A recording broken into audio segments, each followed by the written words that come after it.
காலையில் breakfast lunch எல்லாமே ready ஆயிடுச்சு. இன்றைக்கி வந்து நாட்டுக்கோழி முட்டை வந்து வேக வச்சுருந்தேன். எங்கள் அம்மா வந்து அப்போ சொல்லுவாங்க, கோழி வந்து முட்டை போட்டு அன்றைக்கே வேக வச்சா அது வந்து சரியாக உரிக்க வராதுன்னு சொல்லுவாங்க. அது நிஜம்தான் போல். ஆனால் நான் வந்து இது வரைக்கும் அதை ட்ரை பண்ணதில்லை. இன்றைக்கி வந்து கோழி வந்து ஒரு கோழி முட்டை போட்டுச்சு.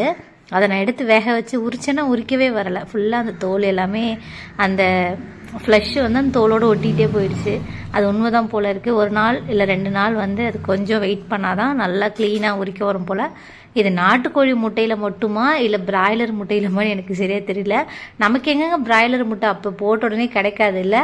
இருந்தாலும் நான் கேட்குறேன், யாருக்காவது பிராய்லர் முட்டை வந்து வளர்க்குறீங்க அப்படின்னா அப்போ போட்ட உடனே வேக வச்சா ஒழுங்காக உரிக்க வருமானு சொல்லி கமெண்ட்டில் சொல்லுங்கள்.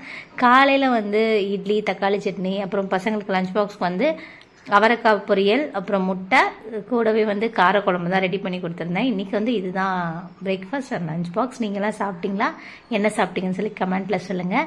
எனக்கு வந்து நான் சமைக்கிறதுலேயே வந்து இட்லி எனக்கு ரொம்ப பிடிக்கும். ஏன்னா வந்து ரொம்ப சாஃப்டாகவும் இருக்கும், வெயிட்டாகவும் இருக்கும்.